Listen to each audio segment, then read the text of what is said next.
جنات زیادہ تر جنگلات میں ویرانوں میں رہتے ہیں، اس لیے وہ کسی کو لے جائے تو جنگل لے جائے۔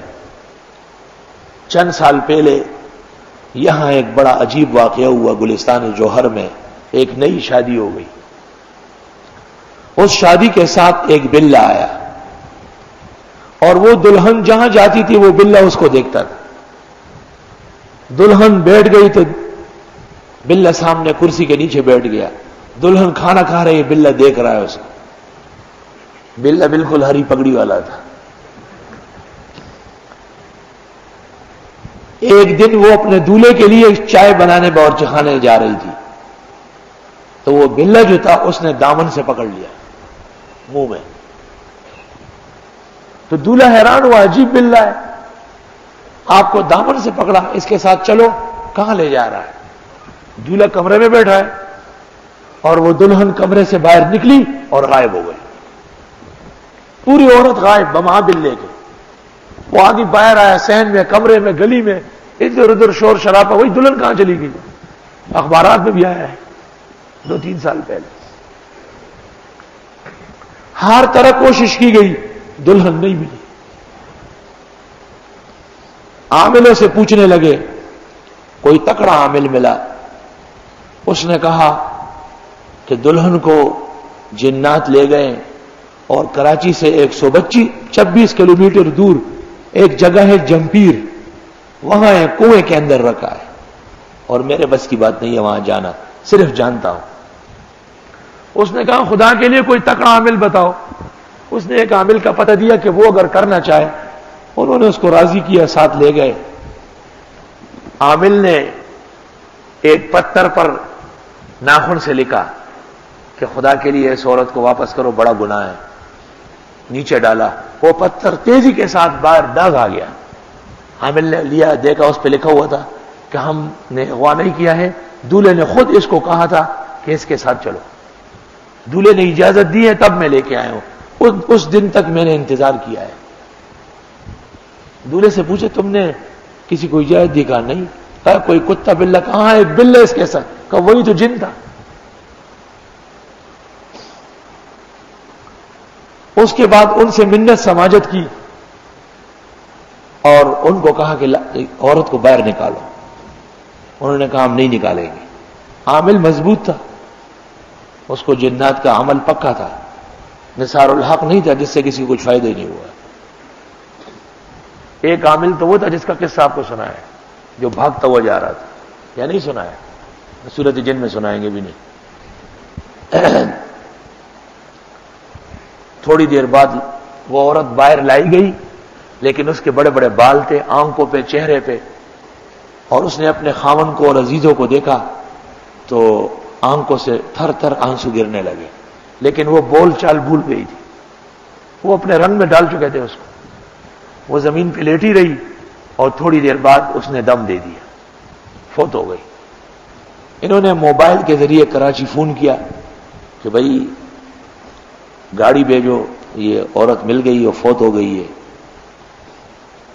کراچی سے گاڑی روانہ ہو گئی۔ جب انہوں نے ادھر ادھر دیکھا تو لاش نہیں ہے، کوئی لاش پھر غائب ہو گئی۔ تو جنات نے اندر سے آواز دی کہ فوراً یہاں سے جاؤ ورنہ تمہارا بھی وہیں حشر کر دیں گے جو اس کا ہوا ہے، تمہاری وجہ سے مر گئی ہے، اگر یہ ہمارے ساتھ رہتی 200 سال زندہ رہ سکتی تھی۔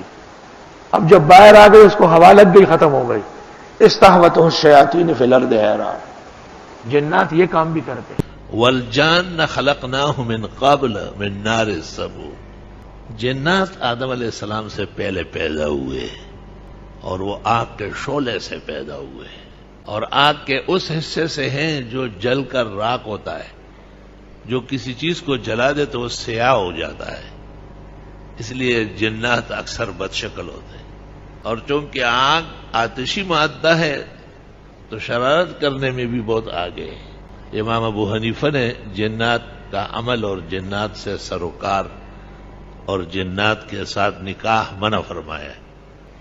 اس میں اختلاف ہے کہ جنات کتنے سال پہلے پیدا ہے۔ شاہ عبد القادر صاحب نے تفسیر میں لکھا ہے کہ 2000 سال پہلے، بعضوں نے اس سے بھی زیادہ لکھا ہے، اور بہت زیادہ فریب اور فساد پر آمادہ رہتے ہیں۔ اللہ رب العالمین نے ان کو ایک شعور نہیں دیا، وہ مستقبل نہیں سمجھتے، کوئی انتظام نہیں کر سکتے کسی کام کے لیے۔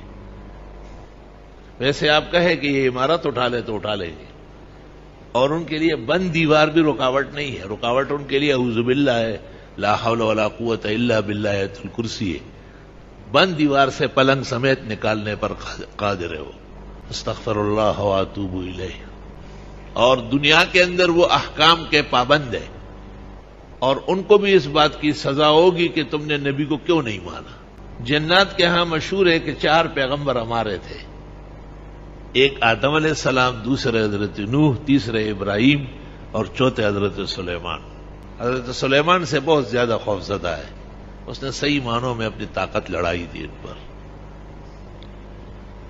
سلیمان علیہ السلام کو اللہ نے ایسی ہیبتناک شکل دی تھی کہ ان کے چہرے مبارک پر بڑے بڑے بال ایسے پڑے رہتے، جب غصے ہو جاتے کیا تو اب بال ایسے کھڑے ہو جاتے تھے، تو جنات پھر منڈے ہوئے والے۔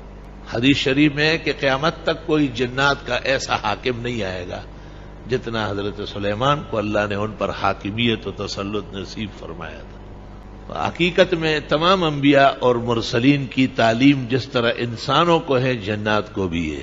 یا معشر الجن والانس، ایک جنات اور انسانوں کی ٹولی، تو خطاب ہی ان کو باقاعدہ انسانوں کے ساتھ ہو رہا ہے۔ میں نے ایک دفعہ دیکھا کہ 3 جنات ہیں اور ان کی شکل بجلی کے کھمبے کی طرح ہے، اور میرے سامنے کھڑے ہو گئے، تو میں نے آیت الکرسی پڑھنا شروع کیا، تو مجھے کہا ہم تمہاری آیت الکرسی سے ڈرنے والے نہیں ہیں۔ لیکن جب میں نے 3 مرتبہ آیت الکرسی پڑھی، الحمدللہ خواب میں پورا لفظ بلفظ صحیح پڑھا، تو میں نے دیکھا کہ وہ ایسا جیسے کوئی گر رہا ہو نا، ایسا ہلنے لگے، اور اس کے بعد ان کے دھوئیں نکل گئے، غائب ہو گئے۔ علماء کہتے ہیں کہ آیت الکرسی سے انس اور جن دونوں پر ہیبت اور عظمت قائم ہو جائے گی، اور نفس میں، بشریت میں جتنی خامیاں کوتاہیاں ہیں سب ختم ہو جائے گی۔ چھوٹے بچوں کو بھی پڑھ پڑھ کے دم کیے جائے، صاف ستھرا بغیر لکیروں کے کاغذ پر لکھ کر کے ڈالا بھی جائے تو کوئی حرج نہیں۔ اللہ تحقیق پاک کلمات کے ذریعے نقش سلف سے ثابت ہے۔ اللہ اکبر۔